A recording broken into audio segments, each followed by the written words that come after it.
Hmm, Assalamualaikum warahmatullahi wabarakatuh. Perkenalkan, nama saya Eka Fitriana dari SDN 1 Mundu Mesigit. Saya mengajar tahun ini yaitu di kelas 4. Saya akan eh, memaparkan tentang perencanaan hasil kerja. Hmm, Nah, di sini sebelumnya ada latar belakang, maksud, dan tujuan. Yang dimana kita sudah diketahui bahwa kita akan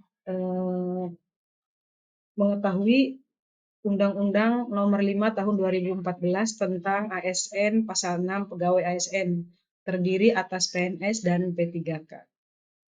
Kemudian PP 49 PP 49 Tahun 2018 tentang Manajemen P3K Pasal 39 sampai 44 Pengembangan Kompetensi. Permenpan 14 Tahun 2019 yaitu tentang pembinaan P3K yang menduduki jabatan fungsional. Kemudian yang keempat, Perpres nomor 38 tahun 2020 tentang jabatan yang dapat diisi oleh PPPK atau P3K. Kemudian Perlan nomor 15 tahun 2020 tentang pengembangan kompetensi pegawai pemerintah dengan perjanjian kerja.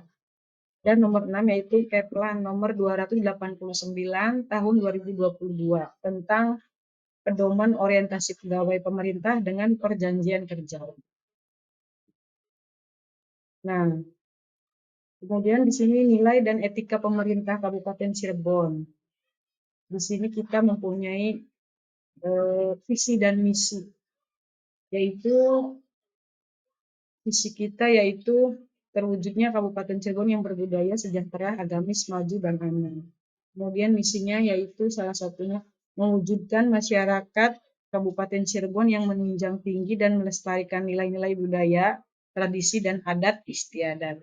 Meningkatnya kualitas hidup masyarakat melalui pemenuhan kebutuhan dasar masyarakat, peningkatan kualitas pendidikan, dan pelatihan kesehatan dan ekonomi. Meningkatnya kualitas kehidupan masyarakat Kabupaten Cirebon yang senantiasa menerapkan nilai agama, budi pekerti, santun, dan beretika. Meningkatkan produktivitas masyarakat untuk lebih maju dan unggul sehingga menambah daya saing di pasar internasional, nasional, dan regional yang didukung oleh peningkatan kapasitas aparatur pemerintah daerah. Dan yang terakhir, memelihara keamanan dan ketertiban umum untuk mewujudkan kondusivitas daerah guna mendukung terciptanya stabilitas nasional. Kemudian yang selanjutnya yaitu stok pemerintah Kabupaten Cirebon. Di sini Peraturan Bupati Cirebon nomor 1 tahun 2022 tentang kedudukan, susunan organisasi, tugas, dan fungsi serta tata perangkat daerah Kabupaten Cirebon. Ya, di sini kita sudah mengetahui strukturnya. Kemudian nilai dan etika SDN 1 Mundu Mesigit, kita mempunyai visi dan misi, yaitu visi kita yaitu terwujudnya sekolah dasar negeri 1 Mundu Mesigit yang berprestasi, mandiri, dan berwawasan lingkungan. Kemudian misi kita yaitu satu, menerapkan manajemen berbasis sekolah yang terpola berusaha keras sesuai dengan norma, disiplin, dan berdedikasi tinggi, siap berupaya meraih prestasi. Menanamkan dan menjunjung tinggi nilai-nilai luhur yang sesuai dengan kepribadian bangsa sehingga menjadi manusia yang beradab dan bermoral. Melaksanakan pembelajaran secara efektif dan efisien sehingga setiap siswa dapat mengembangkan potensi yang dimiliki sehingga mencapai prestasi akademik secara optimal. Menumbuh kembangkan penghayatan terhadap ajaran agama yang dianut sebagai fondasi dalam menjalankan hidup dan kehidupan.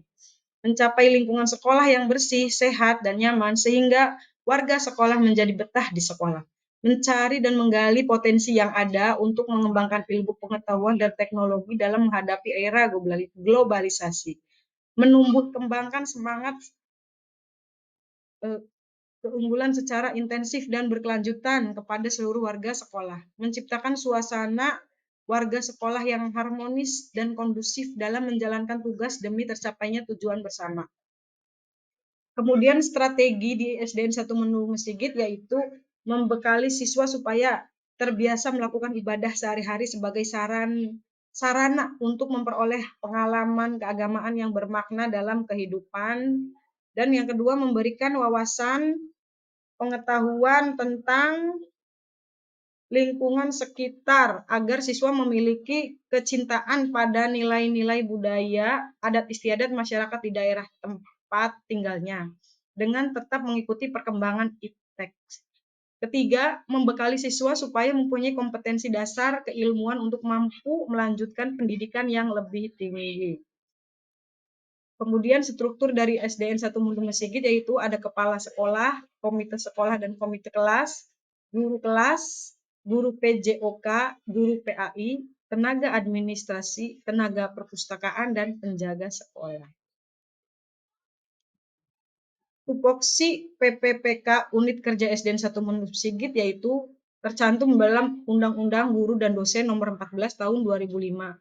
Pasal 1 Ayat 1, guru adalah pendidik profesional dengan tugas utama mendidik, mengajar, membimbing, mengarahkan, melatih, menilai, dan mengevaluasi peserta didik pada pendidikan dasar usia dini, jalur pendidikan formal, pendidikan dasar, dan pendidikan menengah.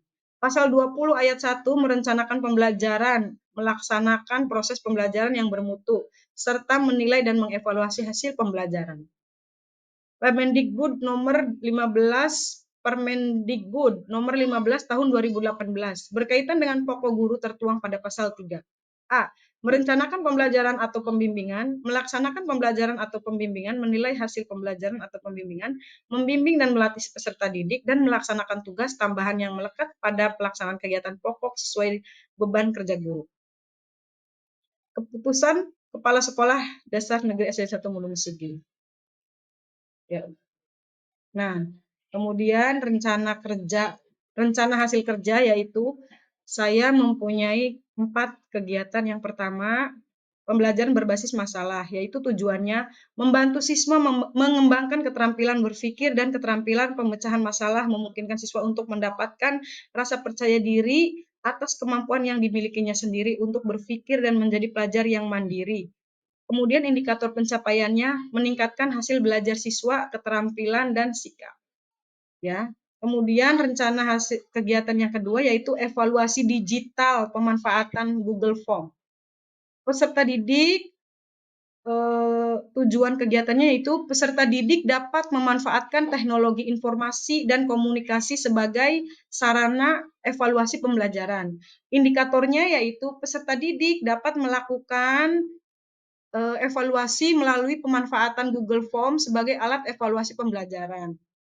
Kegiatan yang ketiga yaitu iklim sekolah aman mencegah perundungan. Tujuan kegiatannya, peserta didik dapat memahami tentang definisi bahaya serta cara mencegah dan menangani perundungan di lingkungan satuan pendidikan. Kemudian indikator dari kegiatan ini yaitu peserta didik berkomitmen bersama-sama mewujudkan untuk bertindak A5, sikap mencegah dan menangani perundungan di lingkungan sekolah. Kemudian kegiatan yang keempat yaitu disiplin positif. Tujuan kegiatannya yaitu menstimulasi konsep disiplin daripada murid untuk merdeka belajar dan pemahaman konsep budaya dan lingkungan positif yang mendorong tumbuh kembang murid. Dan indikator peserta didik yaitu peserta didik dapat melakukan tindakan disiplin diri dan budaya serta lingkungan yang positif untuk mendorong tumbuh kembang peserta didik. Ya, sekian dari saya untuk menerangkan rencana hasil kerja saya dari SDN Gunung Sigit. Mohon maaf apabila ada kekurangan, salah-salah kata. Saya akhiri, wabillahi taufik wal hidayah. Wassalamualaikum warahmatullahi wabarakatuh.